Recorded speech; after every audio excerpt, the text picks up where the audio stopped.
मामून महफूज फरमाए, बिलखुसूस हासिजीन से इन्हें मामून महफूज फरमाए। हसद की बीमारी बहुत फैल गई, बदगुमानी की बीमारी भी बहुत फैल चुकी है। अल्लाह पाक इससे भी मामून महफूज फरमाए।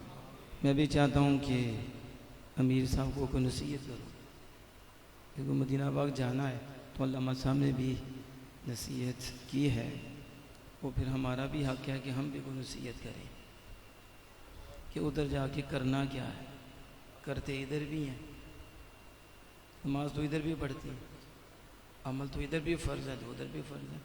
वो मुमताज़ काम करना। आला से कहते हैं हरम की ज़मीन सर रख के चलना, कदम रख के चलना।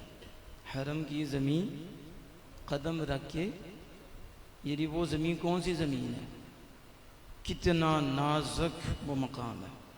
इधर तो जिसको देखो कहता है मैंने मदीने जाना है। मुरीद को पूछो वो नहीं कहता शाह के घर जाना है, उसे पता है मुझे तरीके ही नहीं आता शाह के घर रहने का, किस तरह रहूँगा, क्या अंदाज होंगे, क्या आदाब होंगे, क्या तौर होंगे, क्या तरीके होंगे। उम्रा करते हैं पूछते कोई नहीं, ना फ़र्ज ना वाजिबात। हज पे जाना है बस ऐसे जैसे को सैर करने जा रहे हैं, ना उसके फ़राइज़ कोई हैं, ना वाजिबात है, ना कोई मसाइल हैं।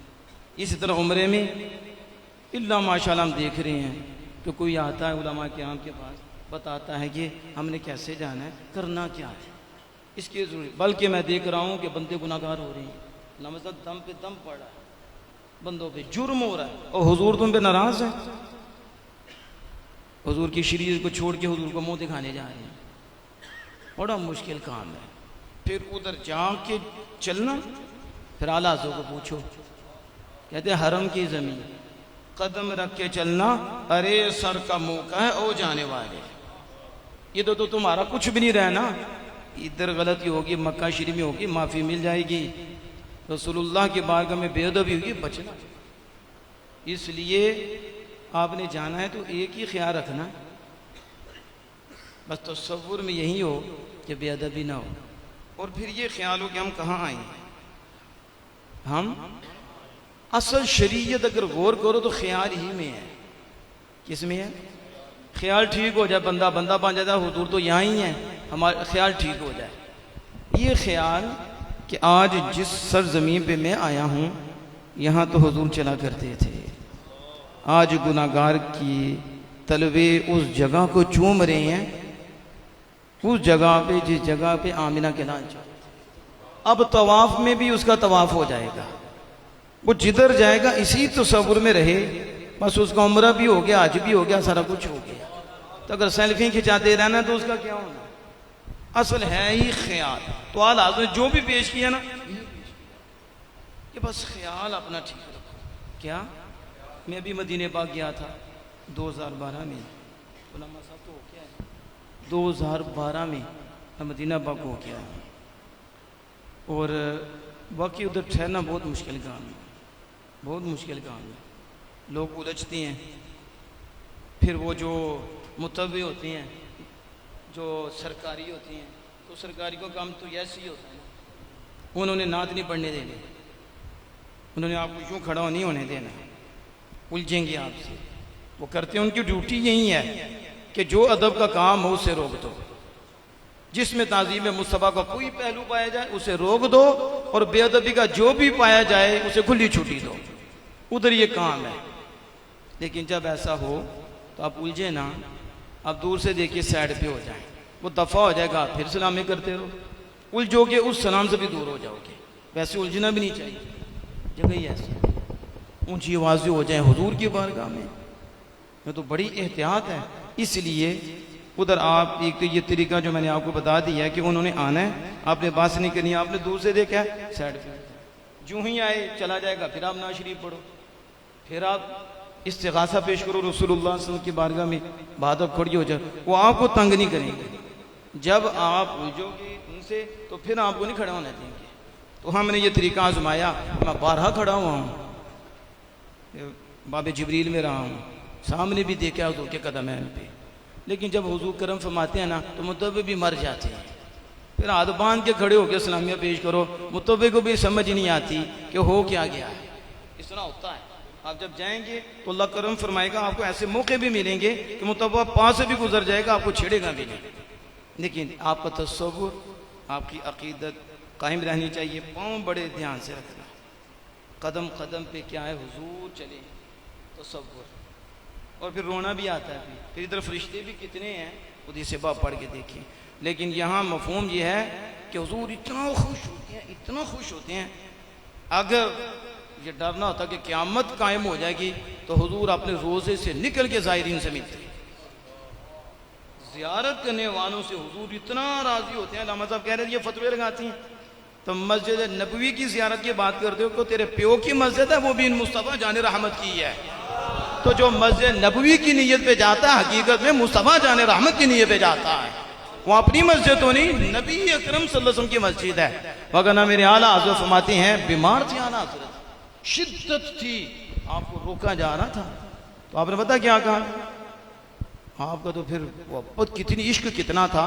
अब हदीस बाग भी आपने कोट की है, इसके हवाले से भी गुफ्तगू आला हज़रत ने कहा, नबी अकरम सल्लल्लाहु अलैहि वसल्लम जिसने हज किया और उसने मेरी ज़ियारत नहीं की, इधर कब्र का लफ्ज़ भी नहीं, इधर रोज़े का लफ्ज़ भी नहीं। उलामा ने यहाँ भी लिखा ये कहो कि मैं हुजूर की ज़ियारत के लिए जा रहा हूँ, तो फरमाया जिसने मेरी ज़ियारत न की फ़क़त जफ़ानी, उसने मुझसे जफ़ा की।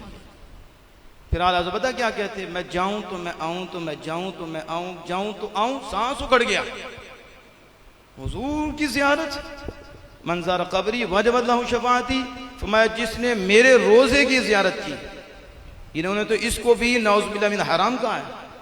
हुजूर हमारे मेरे रोज़े की ज़ियारत की गारंटी क्या है, मरते दम तक ईमान कायम रहेगा।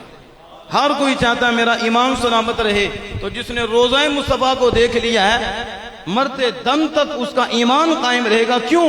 आप में जिसने मेरी ज़ियारत कर ली मेरे लिए उसकी शफा साबित हो गई। तो गारंटी दे रहे हैं, कितने लाजवाब आका हैं।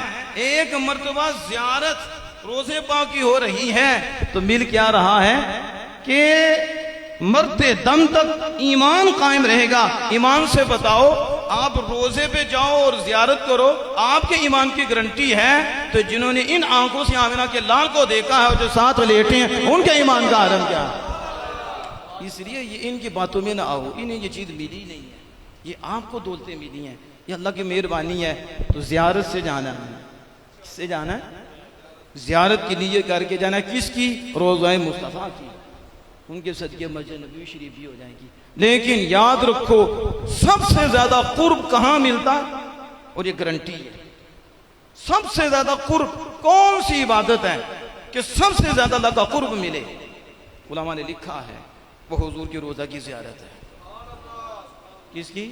अल्लाह बताओ मगफिरत की तरफ कोशिश करो तो वहां फरमाता आ जाओ मांगो हम बख्श देंगे। रहीमा, मैं सब तो ज्यादा सबसे ज्यादा कुर्ब मिलता है तो रसूलुल्लाह सल्लल्लाहु अलैहि वसल्लम के रोजे पे मिलता है। इतना कुर्ब अर्ज किया उसी वक्त बख्शिश भी हो गई, देर नहीं लगती, ताखीर भी नहीं होती। इसलिए ये तो हमारी किस्मत में है, अल्लाह ने फजल फरमाया है।